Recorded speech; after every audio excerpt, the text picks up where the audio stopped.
happening? Good morning. Good morning. How about the rest of you? Good morning.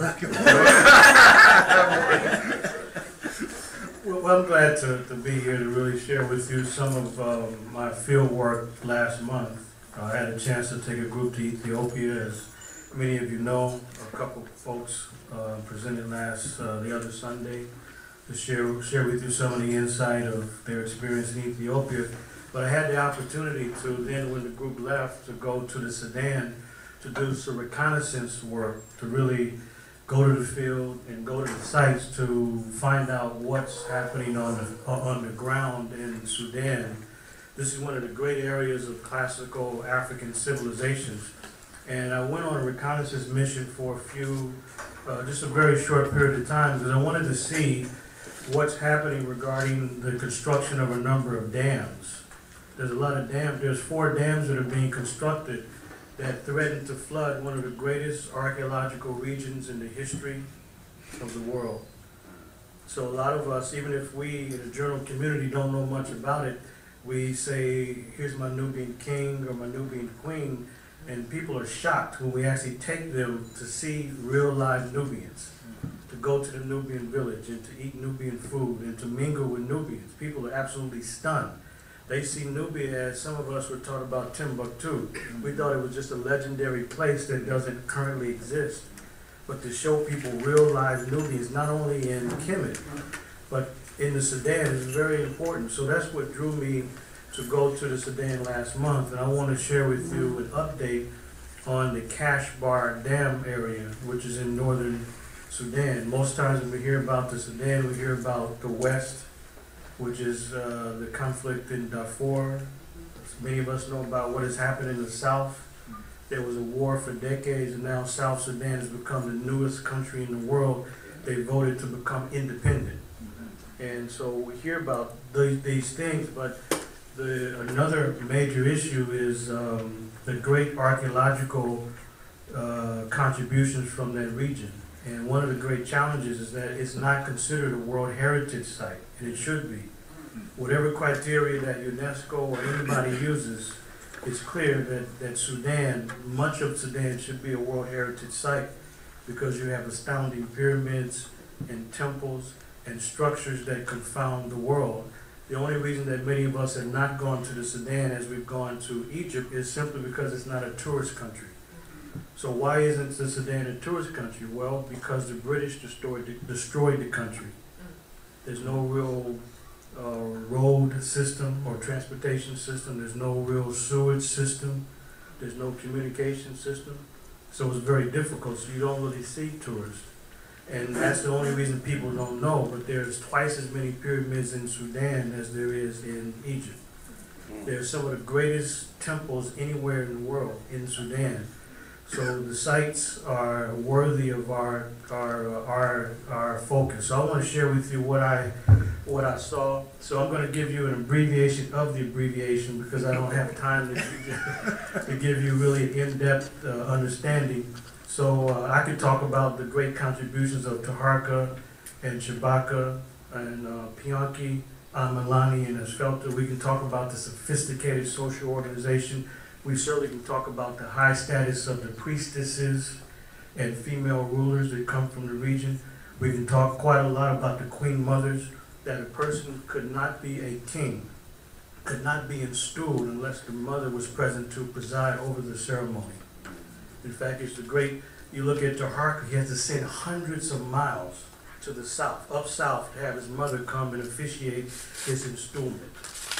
And we know that because the inscriptions make it very clear. We can talk about those things, but it's difficult to argue about African greatness if the physical evidence is gone.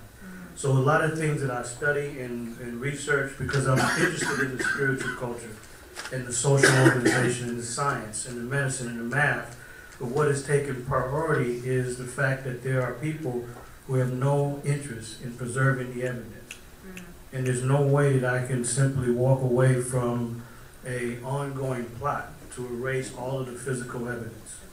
So I started off looking at African civilization, but I had to take a slightly different role to look at this, because it's the most pressing thing today. So let me show you some of the slides so that you can know what I did last month. All right, so anyway, I want to just focus on the northern part of the Sudan, which is Ancient Nubia and the Kajbar Dam project, and just to kind of introduce you to the topic. And so the Nubians, where are the Nubians? The Nubians are in the northern part of Sudan. So all of the Sudanese are not Nubians. You have people from Central Africa, many different places. You have people from Dongola, from Nuba. You have the Shilluk, the Dinka, the Nuer, so many different groups. But in the Nubian northern regions where you have some of the astounding monuments. So there's Nubia and Kush. Both of these areas are under threat, but I'm going to just share with you Nubia in the few minutes I have. And before I do that, I just want to mention to you, because I mentioned it yesterday, that some of you are probably not aware, but there's a Nile Valley 2 conference that's going to take place in Atlanta, and it's September 20th through the 24th. The first Nile Valley Conference was in 1984, and that's actually the conference that launched the African-centered movement. That's what put African-centered scholarship on the map, where you had scholars from around the country, from New York, from Atlanta, from Chicago, from LA, that came together to form a community of scholars. And that's what really took it to a completely different level, and that's why we started to use the term classical African civilizations. That's when the curriculums changed at every single level. So Stanford had to back up from their white supremacist program. Georgetown, universities all over the country had to back away from the so-called great books curriculum. They said everybody who was educated, who was intelligent, need to read these books. And every single book on the great books list were written by people from Europe. Right. So scholars challenged that. That happened as a result of a movement in 1984, which became an international movement. That was in 84. So what's happening in September is Nile Valley Conference number 2. It's the second one. So this is the presentation. I was asked to present something on pyramids, so I decided to focus on the origin and purpose of the Nile Valley Pyramid science. This is very important because these monuments were built not as tombs, but these were astrological observatories. If anybody knows the orientation of pyramids, they know that the opening is always facing north because they looked at the North Star, the Sabdet, or the so-called Sirius star, to help them to set their calendar. The first accurate solar calendar in the history of the world comes from the region. So I'm going to focus on that, but also the restoration work of the great priest Ka-Im-Waset. He's really the first chematologist. He's the first archaeologist. He's the first restorationist because he was concerned about the legacy of the ancestors. We're talking the 19th dynasty, about 3,200 years ago. The great Ka-Im-Waset, who was the son of Ramses the Great, made it his business to go around and restore monuments. He said, I'm restoring that which is in ruins.